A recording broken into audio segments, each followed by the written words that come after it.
بسم الله الرحمن الرحیم د لوی سپیڅلي څښتن تعالی په سپیڅلي نامه چې ډیر مهربان او رحم کوونکی دی. ټولو ملګرو ته چې څوک په دې وخت کې مونږ په ژوندۍ بڼه ګوري، که څوک مونږ وروسته ګوري، ټولو ته ډیر زیات سلامونه او درناوی. ملګرو، نن د سره په دغه موضوع خبرې کوم. د ډالر په مقابل کې د افغانۍ بیرته لوړېدل او په کونړ د پنجابي فوج برید. نو ان شاء الله تعالی په دې باندې به خبرې کوو. لومړی دا دغه چې و، دا یو څه موده مخکې د ډالرو قیمت چې و د افغانۍ په مقابل کې ډېر پورته روان و. موږ ډېرو په دې باندې تبصرې هم کړې وې او په هغې باندې موږ پروګرامونه هم کړي وو. تلویزیونونو کې هم پرې ډېرې زیاتې خبرې وشوې، خو د الله فضل و او طالبانو هم کوشش وکړو هغه د ډالرو کوم قیمت چې پورته تللی و هغه بېرته 4.90 ته رارسېدلی دی. خو هغې بیا خبرو کې هم ویلې، زه به هغه ویډیو تاسو سره ږدم، هغه بیا ویلې چې تقریبا بېرته کېدای شي 90 ته ورسېږي. نو دغه یو کار چې و دا خو ډېر ښه شوی دی. دویمه موضوع دغه ده چې په کونړ باندې د پنجابي فوز هغه برید کړی دی. د هغې په اړه به هم سره خبرې کوم او بیا ځینې مشران چې لکه یو خو داسې دي چې د حکومت په سطح باندې خلک لکه د یو هېواد چارواکي د بل هېواد چارواکو سره ګوري، هغه خو د هېوادونو په سطح باندې. بل داسې چې دلته ځینې زمونږ دغه سیاستوال چې د ګوندونو مشران دي، دوی په خپل سر باندې د پاکستان د سفیر سره لیدنه کوي چې دا به څه مقصد وي. هغه نن خو ما یو انځور پیدا کړی، هغه بل سره اقدم بیا په هغې باندې هم خبرې کوو. بل دغه د افغانستان د اقتصادي وضع چې خرابه ده په هغې به هم خبرې کوو ان شاء الله تعالی. خو لومړی تاسې ته دا ویډیو خپروم، دا در سره واورئ ان شاء الله تعالی، بیا به پرې خبرې کوو. د افغانیو پر وړاندې د ډالرو ارزښت ورځ تر بلې په ښکته کېدو دی. بازار ته د ډالرو وړاندې کول د قاچاق مخنیوي او څار هغه لاملونه بلل کېږي چې د افغانیو پر وړاندې د ډالرو ارزښت ښکته کړ. د تېرو ورځو په پرتله شهزاده سرای کې نن د بهرنیو اسعارو راکړه ورکړه په عادي ډول وه او د افغانیو ارزښت لوړ و. خلک خوښ دي چې د ډالرو پر وړاندې د افغانیو ارزښت بیرته په لوړېدو دی. د افغانۍ پر وړاندې د ډالر له ښکته کېدو سره ډېری خلک هڅه کوي چې ډالر افغانۍ کړي.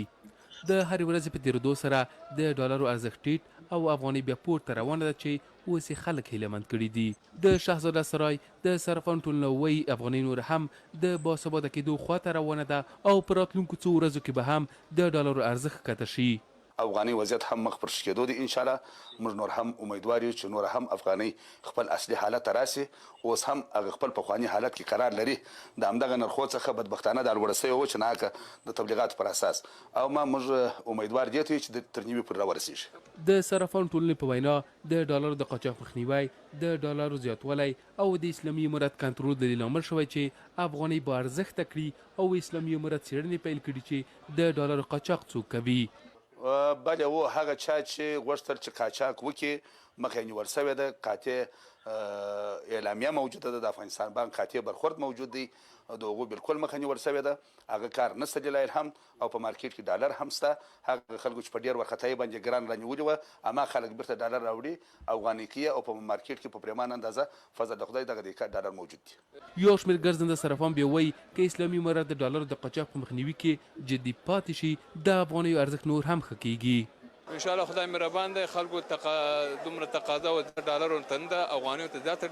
غږ لري، تقاضا لري. ان شاء الله که ورځ په ورځ بهبود پیدا کوي بازار. خو دلته یو څه اندازه خلک دلته شته دي چې هغوی ډالر اخلي او بهرني ملکونو ته وړي. د همغې د وجې نه دلته ډالر کمبود راپېښېږي او افغانۍ ارزښت د لاسه ورکوي. نو اوس دغه نن ورځ خو تقریبا ډالر په 4.95 روپۍ باندې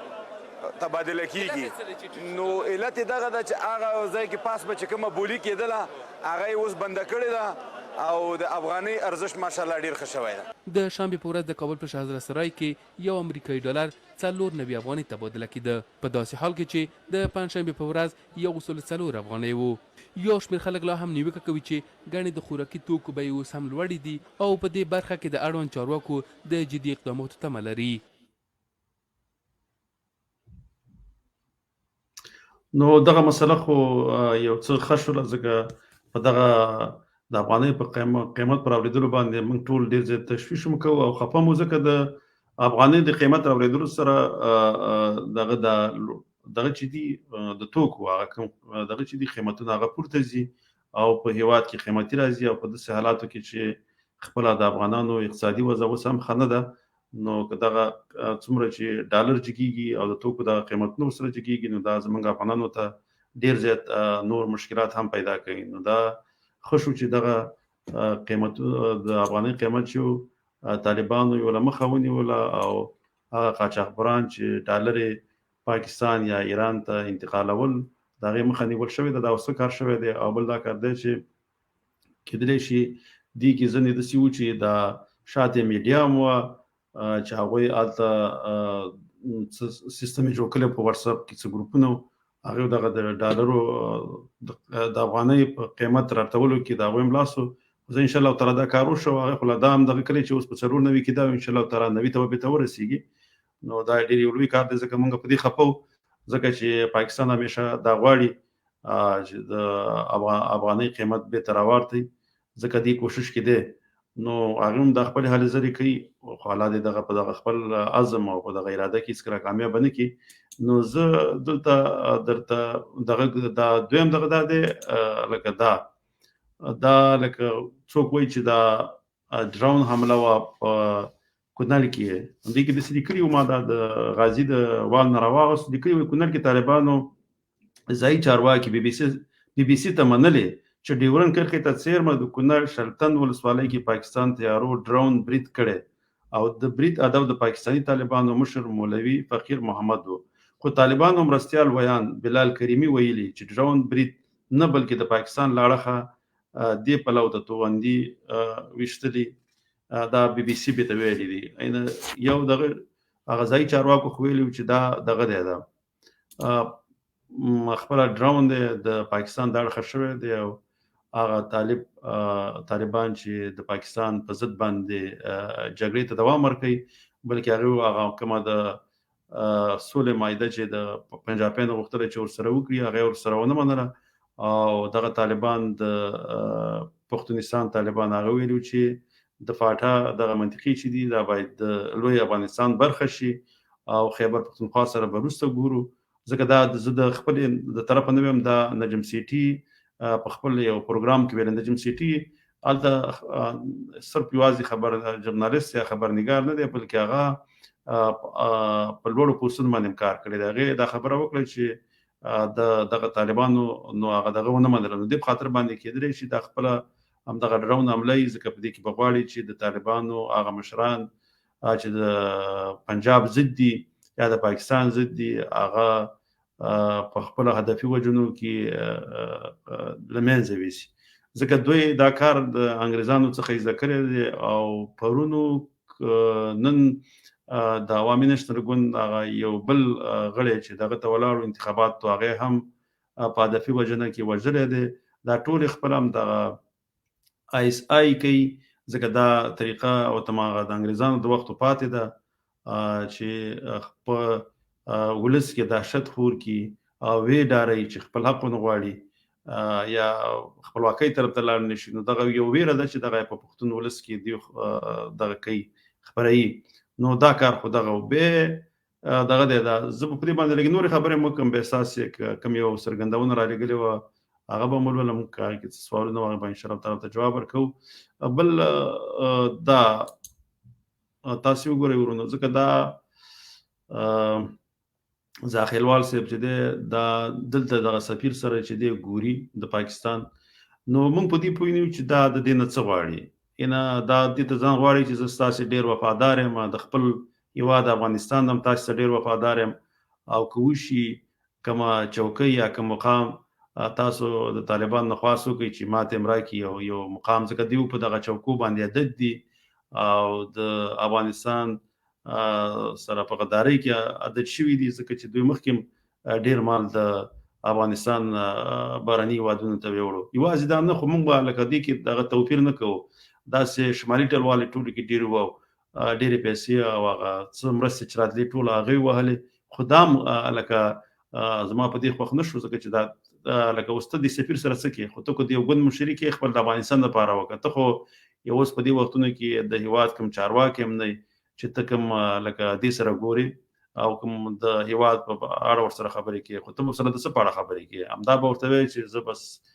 ډېر صحیح وفادار یم ستاسې په خاطر که کوم مقام یا کوم شی راته راورسېږي په دې دولت امارت کې چې په دغه حکومت باندې که ته فشار راشي چې ما ته نشي راکړي، نو دغه شانته خلکو وپېژنئ که دا هر څوک یوازې دا نه خو دا اوس وستلی لیدلي ما دا انځور ولیدو، بیا ما راواغوستم، ما څه وکړل دغه نور مشران چې راتله هغه به هم دلته ښکاره کوو بغیر دغه لکه اوس په دولت کې که څوک دي زه خو به د یو مقصد په خاطر باندې دولتونو په سطح باندې یو بل سره به ګوري هغه به څه کار لري، خو مګر که نور داسې شخصي خاص کر د ګوندونو مشران ځي او دوی سره کتنې کوي نو دوی خو څه مقصد دی د دې نه چې تاسو دې سره ګورئ؟ بیا موږ ښه پوهېږو چې دغه پاکستان د څو لسیزو راهیسې په افغانستان کې مداخله کوي او همیشه افغانان په خپل منځ کې جنګولي دي او افغانان هم په دغه کې دغه اټریه په یا په دغه دام کې نښتلي دي، نو ولس هم باید خبر اوسیږي او دغه شان خلکو سره هېڅ ونه درېږي او نه دغه شان خلکو طرفداري وکړي، ځکه چې دا ټول غلامانه ذهنیت لري یا ذهن لري یا فکر لري، نو د دې نه باید ځان وساتي. بل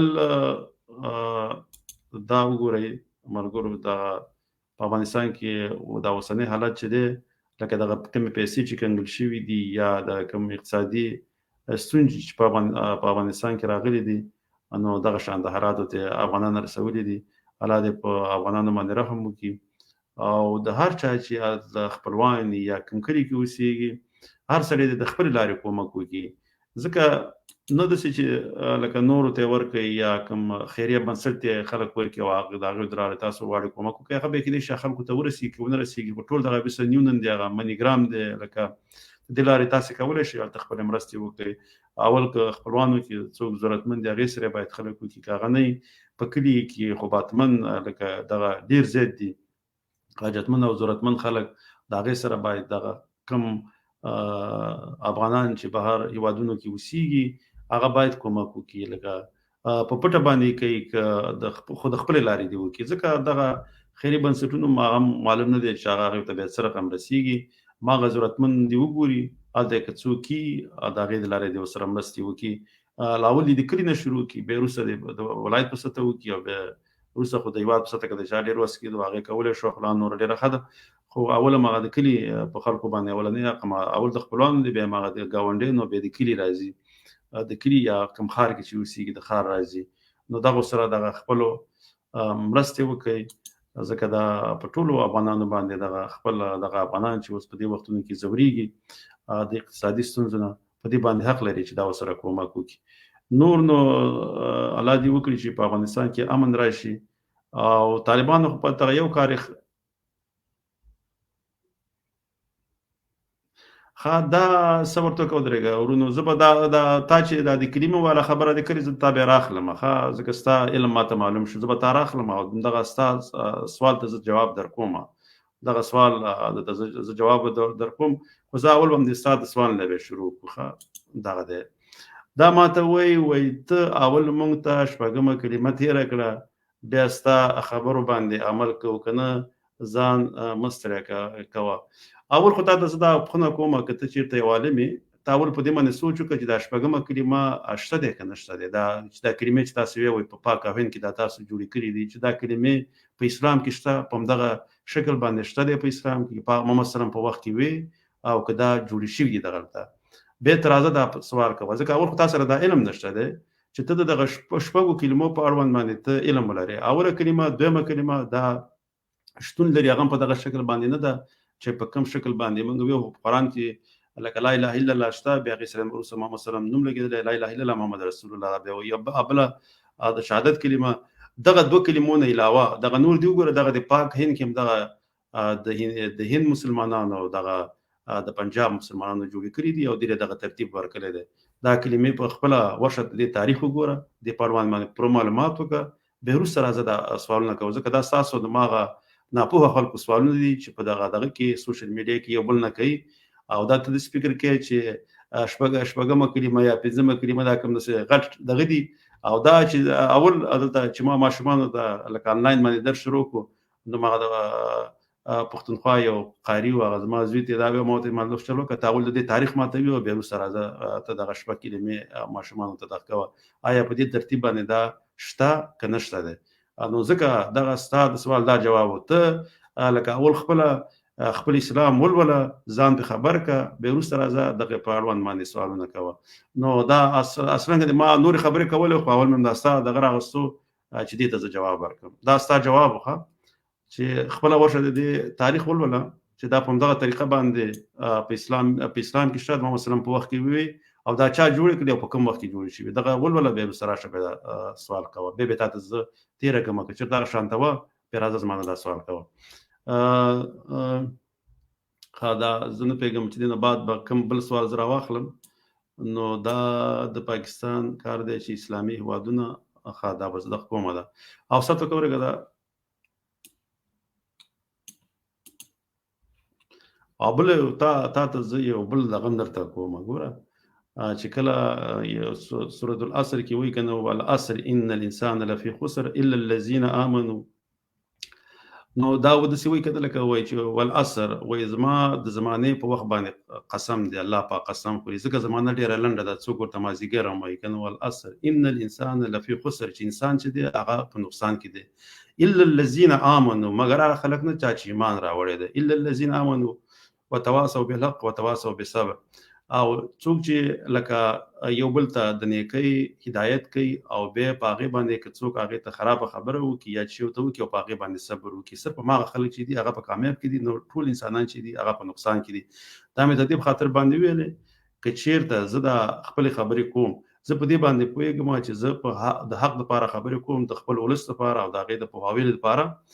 نو که چیرته ماته یو څوک د ترازی یو خراب خبره کوي یا څوک کنزل کوي زه په هغه نه خپه کېږم ځکه الله په خپل ویلي دي چې ته چې د حق خبره کې به کروسه د یو چا نه د هغه په مقابل کې خراب خبره واوري یو چې واوري نو به په هغه باندې خې انسانانو ماغه دي چې صبر به بیته وکي خو یو بل ته د خ کارونو نصیحت کوي لکه د خ کارونو نو دا ماته دغه یو ځکه ته نور ځنې دغه نه خو به متاغم به خو زه بس وخت نشته دی یو په دې باندې ان شاء الله تعالی بر ورځو کو زه دا یو بل کومن برا واخلم لکه د سر نه شروع کوم د کوم خپل ساده غنه شروع کړه چې ځکه ما امداد دغه و چې ځکه دا سوشل میډیا کې مدای او خبر نه بس شپږ کلمې ویوي نو دا مې ته دغه خاطر باندې ویل ما ودا ته اوس تیر کړم بیا خو دا اول ته اول تاریخ راوړم بیا وروسته کله خبرې وکړو سلامونه نیکی هیله زمانه سیب الله جل جلاله دې ډیر عمر درکړي نړۍ مننه ژوندې اوسه او الله دې روغ لره به دې بل دغه چې دې السلام علیکم ګران مشره ژوند درته غواړو نړۍ مننه الله دې خوشاله لره آرام اوسه او به دی وروري او طالبانو چارواکو عمر مې هم الله جل جلاله تاسو درکړي نړۍ مننه ژوندې اوسه وروره بس الله دې رحم وکړي هغه باندې مغال بس که د افغانیت لپاره او په افغانیت باندې ولاړ او په اسلامیت باندې ولاړ او د افغانستان ته وفادار خو به فرق نه کوي او کني نو الله دې ورته هدایت وکړي اسلامي امارت اسلامي امارت خدا د سره شاند مشکل دی لسره خو اسلامي امارت به لره او بر لوی افغانستان جوړ کړي ورونو ځکه دا جنگونه اکثره په نظریه باندې کیږي لکه یو انسان چې یو جګړه کوي هغه باید ته یو نظریه ولري ځان ته یو مقصد ولري ګوره اوس د اسلام چراغ او به د خبرېدو هغه شاته کسړې د سیګوري هغه یو نظریه و چې زه د الله د حق لپاره جګړه کوم که په دې جګړه کې چیرته ما خپل ځان د لاس ورکو یا خپل ژوند د لاس ورکو نو الله پاک به ماته دې په بدل کې جنت راکړي چې جنت د دې ژوند نه د ژوند ډیر ښکلی دی لکه هغه د سده چې خپل شهید باره کې الله پاک ویلي دي چې شهید ته مړ مې وي هغه د الله په نسبت باندې ژوند دی او الله پاک هغه ته رزق ورکوي نو هغه یو نظریه ده نظریه په خاطر باندې خلک به ان کوم جنگ چې کوي هغه یو مقصد لري هغه لپاره به ښه جګړه کوي یو دسي جګړه کې چې د طالبان واقعا افغانستان ته اسلام ته وفاداري نو په پنجاب کې خو به د اسلام نشته د فوج غیر اسلامي دی او د غیر اسلام د لپاره غیر مسلمانانو لپاره یا د اسلام په ضرر باندې کارونه کوي نو که چې دغه ته د جهاد نو ورکی او دغه نظریه ځان سره په مخ باندې ویسي نو بیا کولی شي چې پښتونخوا تر ډیره په اسانۍ باندې آزاد هم کړي او لوی افغانستان جوړ کړي. خو په دغه نظریه کې دوی دا شعور واچوي چې هغه غیر یو لکه خپله ځینې طالبان چې اوس د هغې خلاف جنګ کېږي ځکه هغې دا فتوا ورکړې ده چې د پاکستان حکومت یو کفري حکومت دی او دلته فیصلې په انګریزي قانون باندې کېږي، اسلامي قانون باندې نه کېږي او دغه فوج دی دا غیر اسلامي فوج دی او دلته چې دغه کوم قانون په دغه عدالتونو او محکمو کې دی دا غیر اسلامي دی او د دې باندې دا کوم محکمې چې کوم فیصلې کوي دا غیر اسلامي او کفري فیصلې دي. بیا مسلمانانو ته دا خواست کړی چې په دې باندې خپل کیسونه ورته مه ورکړئ ځکه دا فیصلې چې کوي دا غیر شرعي او اسلامي دي. نو که چېرته دا نظریه ځان سره واخلي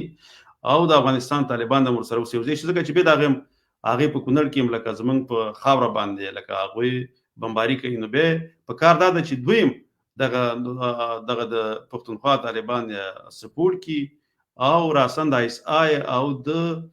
پنجابي فوز په مقابل کې باید جګړه وکړي، نه د خپل ولس په مقابل کې، نه د پښتنو په مقابل کې. که داسې وکړي نو بیا به ورسره ټول پښتانه هم یو ځای شي ځکه چې دا یو دفعه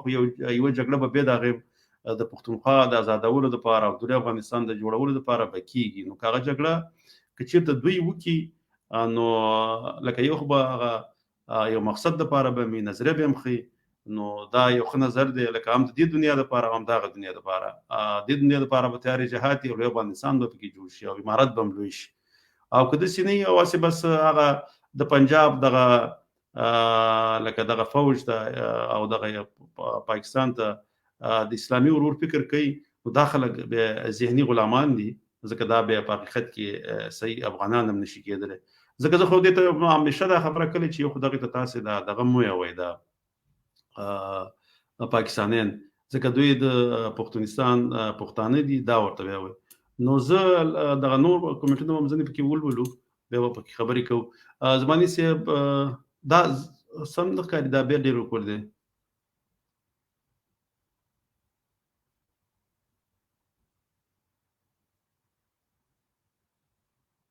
دا د کوم ټانکونه چې په دغه کې وو په پنجشیر کې چې هغه به پاکستان ته رسېدلي که نه د دې په اړه باندې خو زه پوره لکه ما سره پوره معلومات نشته خو هغه یو څه معلومات چې ما درکړي وو هغه د رباني په وخت کې خپل هغې ډېرې اسلحې په پاکستان ته ورکړې وې بلکې ډېرې تیارې وې ځینې پکې وو. خپل رباني چې کله ژوندی و په هغه وخت کې مجاهدین چې راغله او دغه د یو څه وخت لپاره ولسمشر شو نو هغې ځینې شیان دا کارونه یې کړي وو. حتی د جنرال حمید ته ویلي چې راشه زما مشاور شه دلته زما سره به مشاور ما ته به مشورې راکړې دا د رباني دا خبره وه. ګوره زه اوس کله کله دا سوچ هم کوم چې ګوره هغه وخت کې د مجاهدینو په وخت کې رباني داسې کارونه کول چې مطلق د پاکستان غلامي پکې وه مګر بیا هم هغه شمالي ټلوال او هغه لنډغر او ورسره د مسعود ډله او هغه خلک هغه دغه لکه په دغه شي باندې اقرار نه کوي چې موږ مکمله غلامي کول او افغانستان هم د پنجاب په واکمنۍ کې ورکړی و ځکه د دې په خاطر باندې چې دغه ته په افغانستان باندې حکومت وکړي نو هغې دا کار کوو. خو مګر یو کار و چې هغه به طالبانو د هغې حکومت ختم کو او کله چې طالبانو حکومت راغی په دې کې خو نجم سیټي ښکاره دا خبره کړې ده زه ما هغوی دومره نشر کړه چې په هغه وخت کې به بیا هغوی راتله بیا به ویله چې دا پاټا او دغه منطقې دا موږ ډیورن لاین نه منو دغه منطقې چې دي دا د افغانستان دي او دلته خو راځو بیا به وروسته د اټکه پورې زموږ منطقه ده. نو دا خبرې هغوی کړې وې نو په نسبت د هغوی دوی چې دي لکه په هغه وخت کې هم دوی لکه فکرونه بیا هم د لوی افغانستان دپاره وو او سوچ یې ورته کوو نه د رباني ډلې ځکه دغه یو داسې ډله ده چې دوی تل د افغانیت د نوم د افغان د نوم سره د افغانستان د نوم سره دوی مخالفتونه لري. نو دا ښه کار نه دی ځکه دوی که چېرته دوی په هغه وخت کې صحیح افغانان ویل دغه خپل مینه کې به دغه جګړې سره نه کولی چې افغانستان یې په هغه وخت کې په کنډراتو باندې بدل کړی و. نو زه یو څه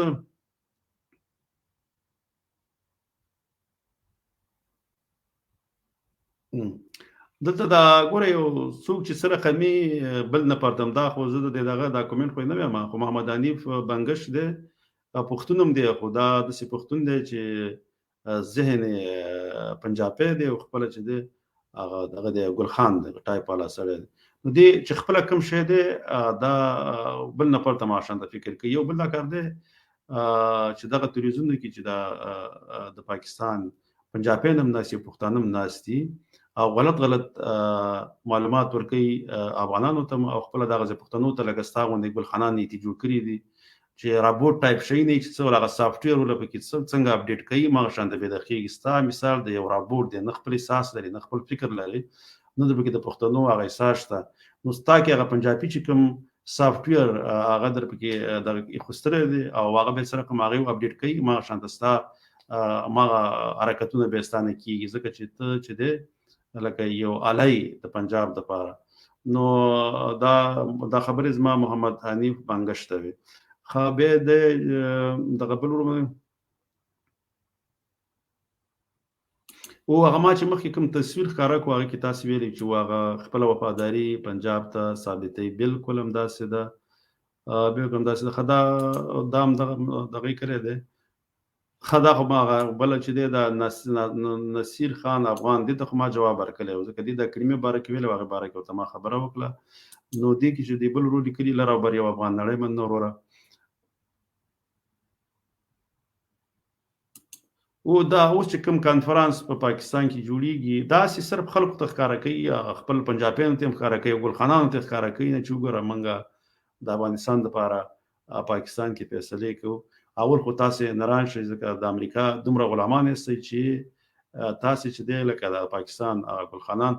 هغه ټول ته ځکه چې تر څو پورې د امریکا ویلي نه خپله همدغه طالبان چې تاسو یې طرفداري هم کوله هغه د هغې حکومت په رسمیت نشئ پېژندلی ځکه چې پاس تاسې بادار لا اوسه پورې پنجابیانو ته امر نه دی کړی چې تاسې په رسمیت باندې وپېژنئ نو خپله چې یو هېواد هغه دومره غلام وي نو هغه به د بل هېواد څه کنټرول په لاس باندې راوړي دا د پاکستان کار دی چې اسلامي هېوادونه مرسته ترلاسه کړي او وښیي چې دوی هم د ترهګرۍ قربانیان دي د پښتونخوا ځوانان باید نور چوپ پاتې نه شي بالکل وروره دا ستا نظر ډېر ښایسته نظر دی ورکړی ژوندی اوسې دلته ځان دا خبره هم د صحیح ده وایي د نړیوالو مرستې داسې غریبانانو ته نه رسیږي د نړیوالو مرستې د پنجاب جیب ته ځي بالکل دا واقعیت خبره ده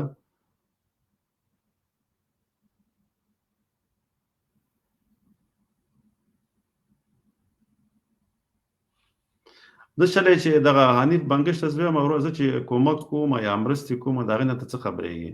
دا خو لکه زما او د الله په منځ کې ده چې زه څومره کوم چا سره کوم هغه تا ته معلومات نشته دی او زه د دې باره کې غواړم د دې باره کې زه خبرې وکړم نو ده چلی چې ما خو ته ویلی چې محمد حنیف بنګشه چې څنګه انساني او څنګه په کور کې چا تربیه ورکړي بل نفر ورته ماشان د ښکاره کېږي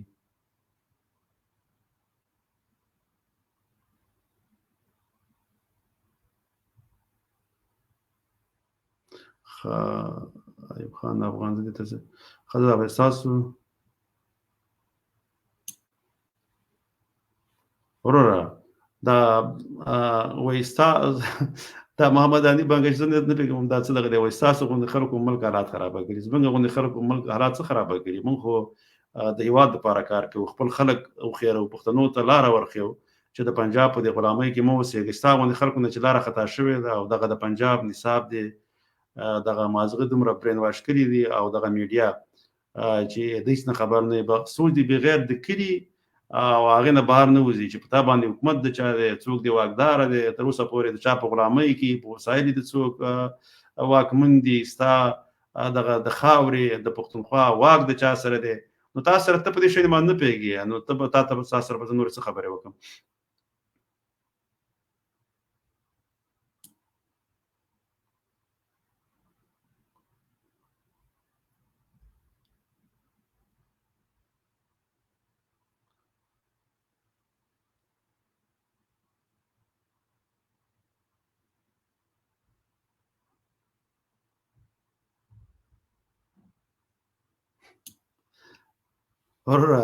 وای صورت پوره کوئ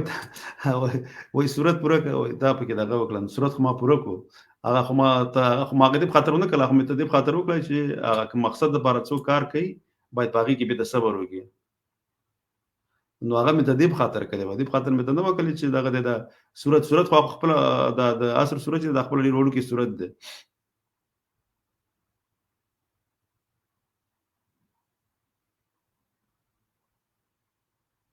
خا دا لیکي دا زه تاته دا خیر دا خو ته وایي تا وایي ټول شل کسان دي نه کسي ویډیو مار د شل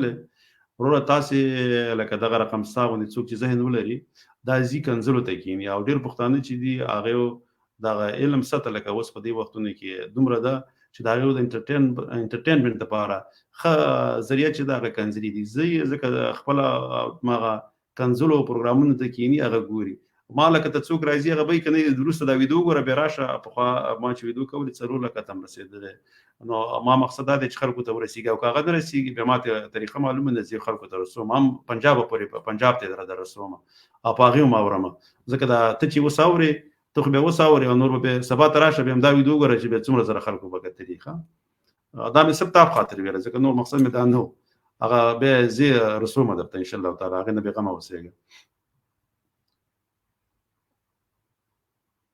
او ټول دا دې په خاطر باندې دا شل به بیا اوس خو دې شل نه چې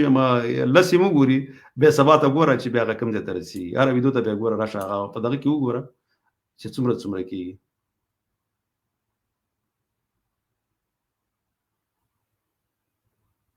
ښه زه دا بله دغه مه کوم زه هغې سره نور خپل وخت نه ضایع کوو ښه دې لیکلي دي چې ښه ورنړی مننه چې دغه دې کړي دي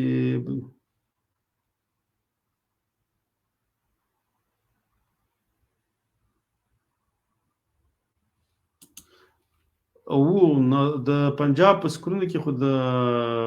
پښتنو تاریخ نشته بل هلته د هغه چې دي لکه پښتانه چې په بر صغیر باندې حکومتونه کړي هغه پښتانه مشران دوی هېڅکله نه یادوي چې ښه تاریخ یادوي هغه د مغولو یادوي مغول ځکه هغه په قوم باندې پښتانه نه وو ځکه د پښتنو تاریخ هلته نه ښیي چې څومره حکمراني په هند باندې کړې ده ځکه دې په خاطر باندې چې هغه بیا داسې فکر کوي دا پنجابیان چې پښتانه به هم داسې فکر وي چې موږ یو څوک یو وخت خو موږ په دغه پنجابیانو باندې حکمراني کړې ده دغه په هند باندې حکمراني کړې ده نو که چېرته موږ د پښتنو هغه د مشرانو تاریخ ویو چې د حکومتونه کړي دي بیا په پښتنو کې یو قسم احساس د حکمرانۍ را بیداره شي اوس چې په دې غلامۍ کې د پنجاب ژوند کوي نو بیا به د دې په مقابل کې ودرېږي نو کوشش هغه دا کوي چې صرف هغه د مغولو تاریخ چې هغه دغه نه شروع شوی دی د بابر نه هغه وایي ځکه مغولو هم بیا ته ډېر حکمراني کړې ده هغه وایي او هغه څه چې پخوا لکه محمود غزنوي او لږ نور هغه غوري خو پښتون خو دوی هغه هم بیا لکه پښتون نه معرفي کوي نو د هغې تاریخ هم لږ وایي نو دغه یو احمدشاه ابدالي پکې دغه کوي خو هغه هم هلته پښتنو ډېر زور نه ګڼي هغه به هم کوشش کوو ځکه کالو خان بابا خو خلکو ته ډاکو معرفي کړی و هغه خپله د څومسم کتاب کې د انګریزي په کتاب کې هغې هلته هغوی ته ډاکو معرفي کړی خو بیا خو هغه پښتانه راپاڅېد د هغې مقابل کې لاریونونه وکړه او هغه د نصاب نه هغه مضمون بیا لرې کړو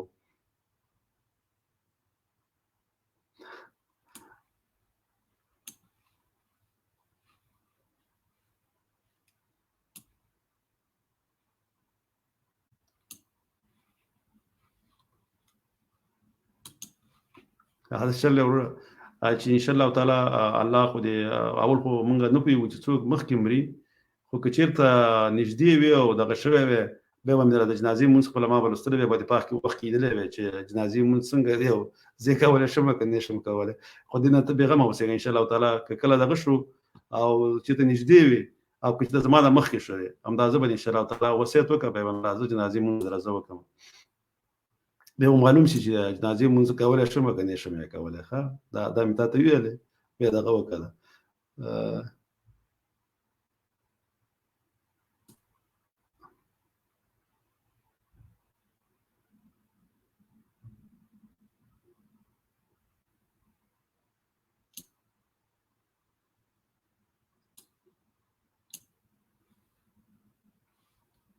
نو ځکه دا دې شي ته ډېر خوشحاله وي دا مې ځکه ته کېوخستو ښه ځکه دا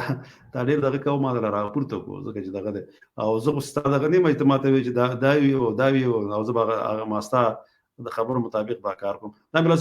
دې په خاطر دغه وکړه چې بیا ونه وایې چې ما یو دغه غوندې کړي او تنقید او هغې کې نو خو دا مې ځکه کېوخستو ښه ما د دا وایرس ښه دې ورور په پنجاب په ریاست باندې دغه کړی دی تو دغه مرګ یې په ویره دی بلکل صحیح خبره دی کړې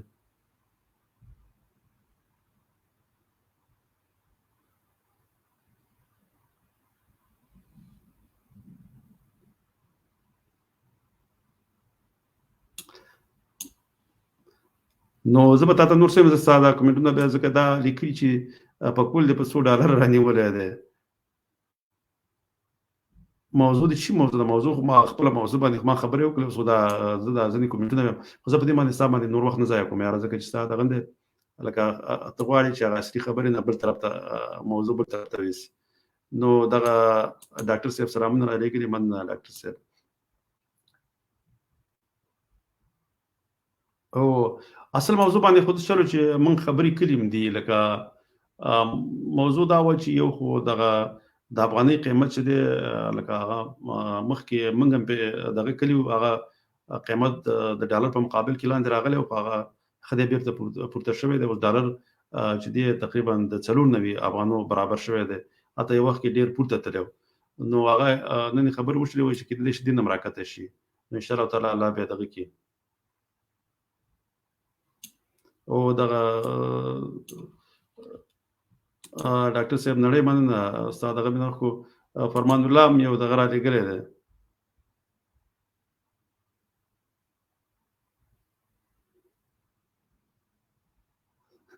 دا ورته لیکلي دي چې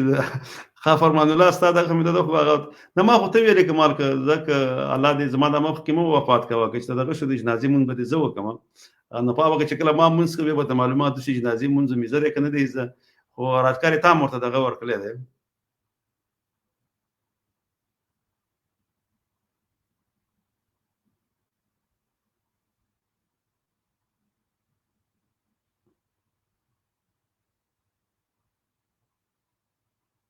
فرمان الله ستا میسج خو مې هغې ته دغه کړو،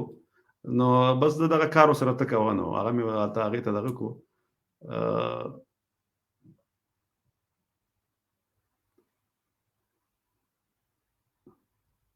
ښه دې ورور دغه هم دغه کړو لږ شانته، ځکه دا موږ دغه شو.